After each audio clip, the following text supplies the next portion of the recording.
Hi, and welcome to episode 17 of Real Retail. This one's the health food edition. Today, we're exploring the deep, spiritual, and emotionally devastating world of health food retail. A place where quinoa is treated like currency, kombucha is worshipped like medicine, and customers genuinely believe coconut oil can fix their marriage. This is not just a job. This is anthropology. This is philosophy. This is trauma with LED lighting. So let's begin with the psychology. Health food customers don't shop, they quest. They arrive with purpose. They've watched documentaries, they've seen the TikToks, they've seen the Instagram shorts, they've read blogs, they've listened to podcasts hosted by people called Sky or River. They walk in holding a shopping list that looks like a spell. They want maca root, ashwagandha, raw cacao nibs, activated almonds, Himalayan salt with good vibrations. They don't ask questions, they deliver monologues. Actually, I only eat foods that are biodynamically harvested under a waxing moon, don't you know? Fantastic for you. Really happy. I only eat foods that are on offer, if I'm honest. And the confidence, unreal. They tell you how to store turmeric like they've been trained in India for 12 years. They'll explain gut health like they're microbiologists. They'll ask for advice, then ignore it because a YouTuber said otherwise. This is not shopping. This is performance art. Have you ever wondered why so many retail workers did drama at university or college? That's why. Now, let's talk about the sociology of milk alternatives. This is where society fractures. Oat milk people are philosophers. They stare at cartons like they're reading ancient scripture. They swirl it in the bottle to check viscosity.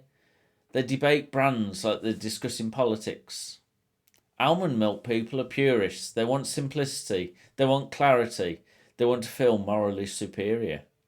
Soy milk people are the veterans. They were here before it was cool.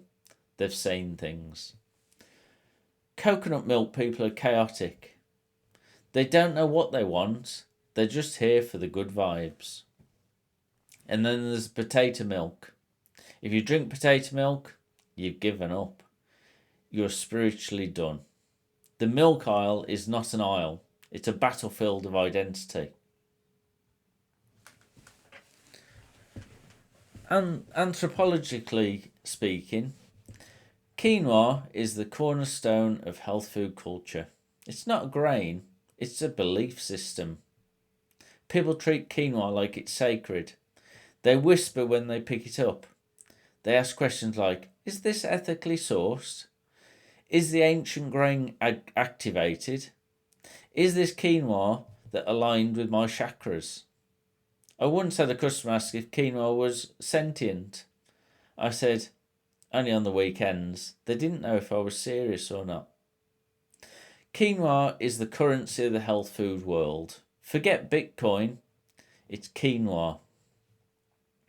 It's the only food that can make somebody feel both superior and confused at the same time. So supplements, they have their own theology. Because supplements is a religion. Hundreds of bottles, all identical, all promising miracles, all better than the next. You've got probiotics, prebiotics, postbiotics, collagen, magnesium, vitamin D but stronger, vitamin D but spiritual. Customers approach the supplements like pilgrims. They stand there in silence, absorbing the energy. They whisper, which one will fix me? They ask questions no human can answer. What probiotics will balance my aura? What magnesium will help me sleep, but also help me manifest abundance? Why don't you do a complex of 20 different types of magnesium? On YouTube it says you do. Is this multivitamin gluten-free? Dairy-free, soya-free, cruelty-free, and emotionally supportive. I point at random things, they nod like I've given divine truth. Because no matter what training you've had, they still won't believe you if the chap on YouTube says otherwise. So we get round to kombucha. It's not even a drink. It's a metaphysical event. Every kombucha bottle is a grenade. You open it and the universe decides your fate. One day a customer opened the raspberry and ginger kombucha just outside the store.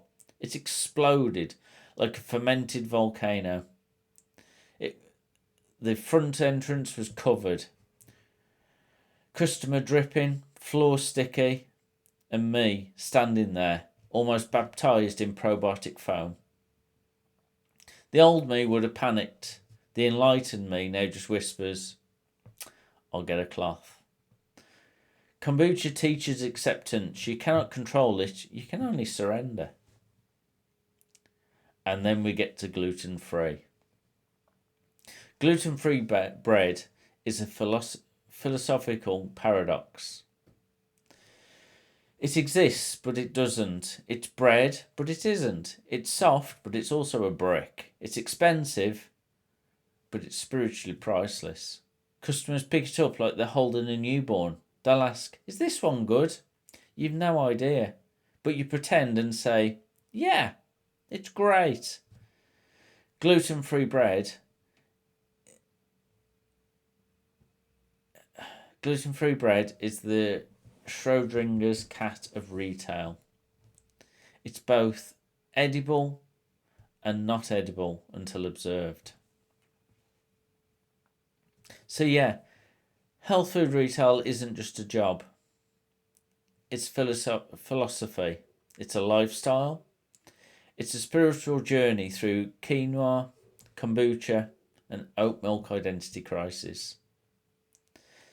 If you've ever explained the difference between chia and flax seeds while questioning your own existence, you're already halfway there to being enlightened.